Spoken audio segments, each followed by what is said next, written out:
À l'ISE 2026, le constructeur belge Barco poursuit l'évolution de son écosystème ClickShare. Objectif : répondre aux nouveaux usages des salles de réunion hybrides entre flexibilité BIOD et environnement Microsoft Teams Rooms autonome. Sur le stand, deux annonces majeures viennent compléter l'offre 2026. Donc, bonjour à tous, je suis David Combarmont, Business Development Manager chez Barco. Je vais vous présenter cette année deux technologies importantes au sein de notre gamme.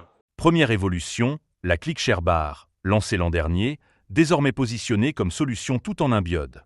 Disponible en version Core et Pro, elle intègre dans une seule barre audio-vidéo, caméra, micro, haut-parleur, système ClickShare embarqué. Les principaux avantages, le premier c'est le côté rapidité d'intégration. On a un seul produit à brancher et non plus un ClickShare CX plus une caméra partenaire. Le deuxième, ça va être la facilité d'intégration, car également niveau paramétrage, niveau SAV, niveau solution de management, il n'y a qu'un seul software également. Et la dernière partie sera bien sûr le prix. Il est toujours moins cher d'avoir une référence chez un constructeur unique plutôt que d'avoir un CX de chez Barco et un matériel partenaire.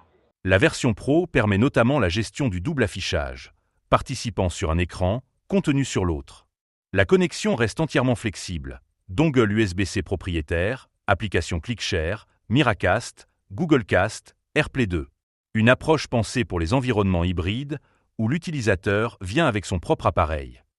Mais la véritable nouveauté 2026, c'est la ClickShare Hub. C'est la star chez Barco pour cette ISE 2026, donc j'ai nommé la ClickShare Hub. Donc on a une plateforme qui est complètement différente de tout ce qu'on a connu chez Barco depuis 2012. Là, on passe sur un système dit de salle autonome. Donc c'est une MTR Barco pour Microsoft Teams Room.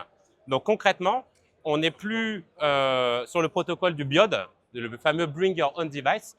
Je peux venir rejoindre et lancer une visioconférence sans même ma propre machine.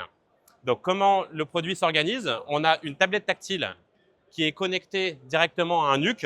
Donc vous pouvez traduire le NUC par un petit PC fixe, pour ceux qui ne connaîtraient pas. Le NUC héberge la licence Teams de Microsoft, c'est pour ça que c'est une Teams Room. Et on va pouvoir, avec le calendrier, directement rejoindre la visioconférence sans avoir besoin de PC portable, de tablette ou de téléphone. On a deux configurations, la ClickShare Hub Core et la TCS, la Team Connect Bar en S pour les petites salles de réunion. Et on a ensuite la ClickShare Bar Pro, un petit peu similaire à la ClickShare Hub Pro, qui elle aussi gère le double écran, d'accord, et qui cette fois-ci est associée à la Team Connect M, donc pour les moyennes salles de réunion. Particularité importante, Barco conserve son dongle breveté.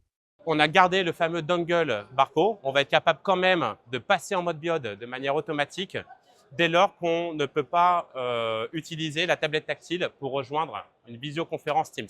Donc, je vais être capable de rejoindre du Zoom, de rejoindre du WebEx, de me connecter avec ma propre machine, car on a quand même conservé le dongle breveté par Barco. L'intelligence artificielle est également au cœur du dispositif.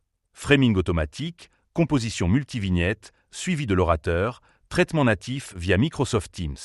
Avec cette nouvelle hub, Barco structure clairement son offre. C5, C10 pour le partage simple, CX20, 30 et 50 pour la conférence BIOD, ClickShare Bar pour l'intégration tout en un, ClickShare Hub pour les salles Teams autonomes.